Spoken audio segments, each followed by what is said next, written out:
नमस्कार, मैं हूं ऋषि पांडे और आप देख रहे हैं बिग टॉक।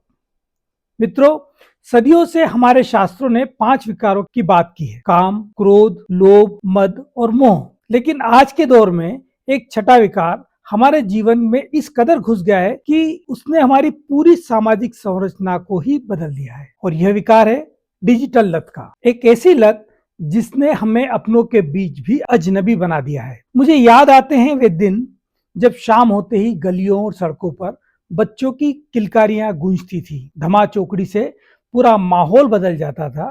धूल में सने बच्चे मस्त होके खेलते कूदते थे, लेकिन वह खेलकूद और ठहाके आज सब गायब हो गए। आज सड़कें सुनी हैं और गलियां खामोश। बच्चे अब मैदानों में नहीं, मोबाइल की स्क्रीन पर गेम्स खेल रहे हैं। उनका बचपन अब 4 इंच की स्क्रीन में कैद हो चुका है। हमने उन्हें तकनीक तो दी, लेकिन उनका बचपन छीन लिया है। आप वो दौर याद कीजिए जब हम और आप सफर में जाया करते थे। वो सफर बस का हो या ट्रेन का हो, हम अपने जो सहयात्री होता था उससे चंद मिनटों में ही घुल मिल जाते थे। वो बातचीत का सिलसिला शुरू होता था, आप कहाँ से हो, और उसके बाद तमाम विषयों पर स्थानीय से लेके प्रांतीय स्तर और उसके बाद नेशनल इंटरनेशनल होते हुए वो सफर कब खत्म हो जाता था पता ही नहीं चलता था। वो था असली सामाजिक जुड़ाव। घर से लाया हुआ भोजन आपस में बांटा जाता था।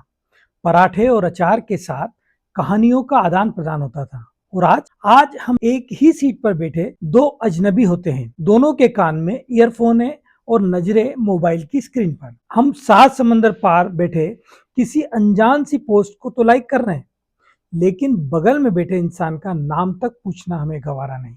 उसके बाद पता ही नहीं चलता है कि कब रात हो गई, कब हम सो गए। अगली सुबह भी हम अनजान यात्री की तरह उतरकर अपने अपने गंतव्य की ओर चल पड़ते। खुशी हो या असली हंसी, सब कुछ गायब है।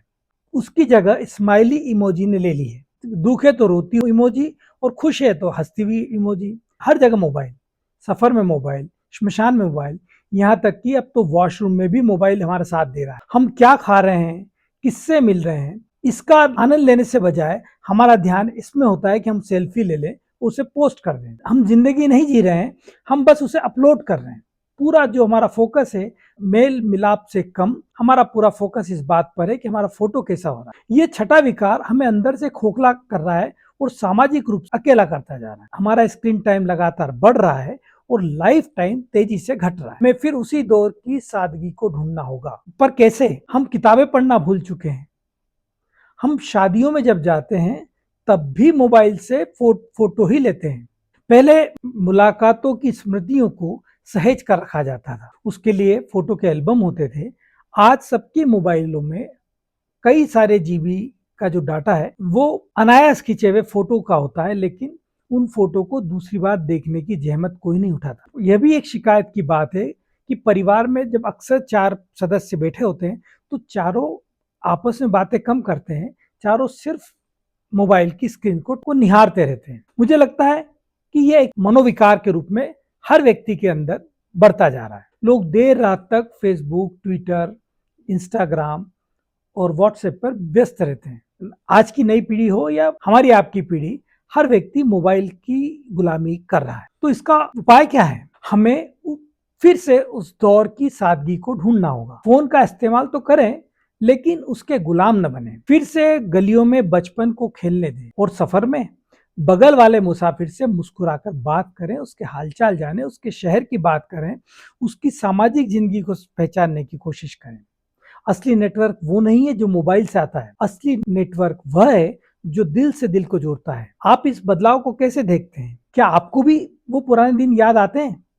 कमेंट में अपनी राय जरूर दें। वीडियो को साझा करें ताकि हम डिजिटल गुलामी के प्रति एक जागरूकता फैला सकें। धन्यवाद, नमस्कार, फिर आपसे मुलाकात होगी। जय हिंद।